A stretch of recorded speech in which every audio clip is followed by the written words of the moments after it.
Name is Magnus Scarano. This is the video for my final project in my small group communications class. I'll be presenting my lovely audience tonight. And this is the title page. My subject is group development. Group development is a commonly used device in the workforce and many other applications. Group development is a broad topic, narrowing it down to three important subjects. We're going to talk about group planning strategies, group roles, and internal group relationships. Group planning. In a group or business, one of the biggest things to succeed and accomplish their goals is to have a well-strategized plan and high aspirations to complete the job. With a strong strategic plan, organizations can be proactive rather than reacting to situations as they arrive. When I think of this, I think of my family, my mother, my dad, and my brother.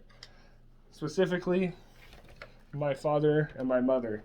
They like to know when things are coming up so they can plan for it, such as, Thanksgiving, everybody knows when that is, but they're getting ready for it now instead of the night before.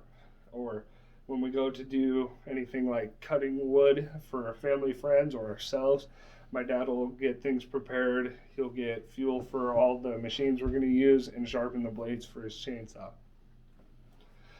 A strategic plan offers a much-needed foundation from which organizations can grow, evaluate its success, compensate its employees, and establish boundaries for efficient decision-making. This can also make for a group or businesses can make a group or business more durable to change in multiple areas. With constantly changing industries and world markets, organizations lack a strong foundation, focus, foresight, and will have a hard time riding the next wave. According to reports, one of three companies that are leaders in their industry might not be there in the next 5 years.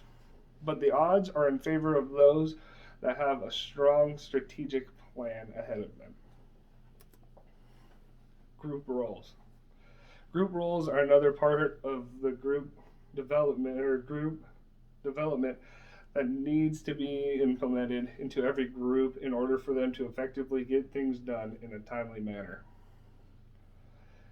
Positive team member roles and behaviors that promote trustworthiness, cooperation, and mutual respect for others that allow a team to function effectively and efficiently include the following.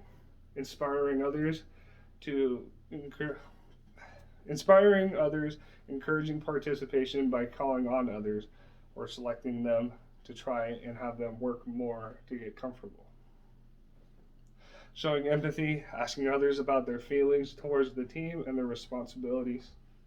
Solving interpersonal problems, listening actively makes team members feel more wanted, welcome, and feel necessary for contributing. Relieving anxieties, making light when appropriate, and recommending stress-relieving activities. When I think of stress-relieving activities, I like to think about coffee, and it may not be everybody's choice, but I like to sit outside and drink coffee with my dad in the mornings when him and I both have a day off. We just sit, we relax, we like to talk to each other. Usually it's not very intellectual conversations, but we like to have a good laugh. Negative team member roles and behaviors can reduce a team from operating efficiently, effectively, and discouraging participation. Trust, cooperation can include the following. Blocking and disagreeing with everything that is proposed. Playing and distracting the team with jokes and gags that waste time and prevent focused discussion. Rambling and using any opportunity to speak and always chiming in on others' statements. Controlling and trying to dominate the team by demanding, calling out others, and asserting control. When I think of those specifics, I think of the Hunger Games. And that comes to mind specifically because of President Jon Snow in the book and the movie. He asserts his control by releasing peacekeepers into each district and showing that he's still running things, as well as the Hunger Games itself, where he enforces at least 2 people to go and fight for their lives for their district. Finally, there's the importance of internal group relationships, which can greatly improve the group and or business in many different ways.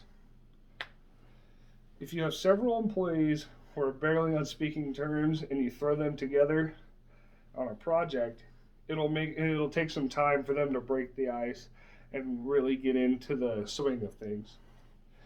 Conversely, team members who already know each other, respect each other, and like each other may be more willing to collaborate and get the job done and start working instead of having that barrier in front of them. This may also make work more fun for these employees, with the end result not only being a more positive workplace, but an improved overall morale for everyone at that workplace.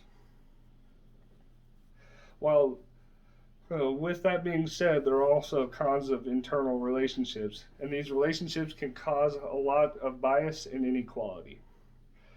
While leadership is a valuable career skill, strong personalities can make it challenging for others to contribute feedback and can affect the cohesiveness of the team, meaning group members or employees that are co-workers can have a lot harder time putting their own input into things, especially when it comes to troubleshooting or brainstorming ideas to further their environment, or say fixing something and they're trying to figure out how to fix it, and they don't feel like their input is respected or wanted.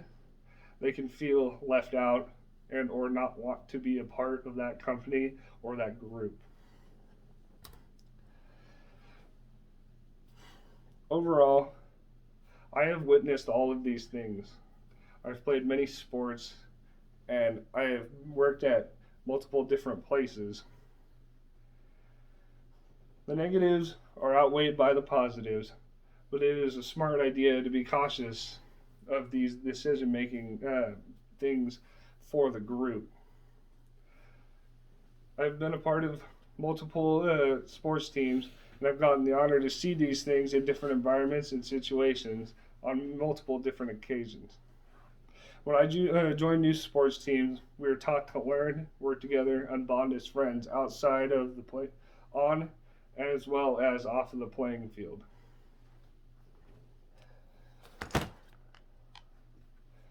I think of that, and I think of high school football as well as college football. And that comes to mind because when I joined sports, I was in 3rd grade, and we were playing in the Valley's League, and I had to meet a bunch of new people from all the schools around town as well as outside of town, including high school. Jumping from middle school to high school, there was the grades above me, and I had to meet new people that I necessarily haven't talked to.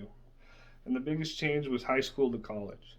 When I went into college, we learned the names of everybody, but as well as we had to learn each other's personalities and habits to see if we were going to be able to collaborate and work well on the field. And these people were from all stretches of life, all around the Pacific Northwest and even up north in Alaska.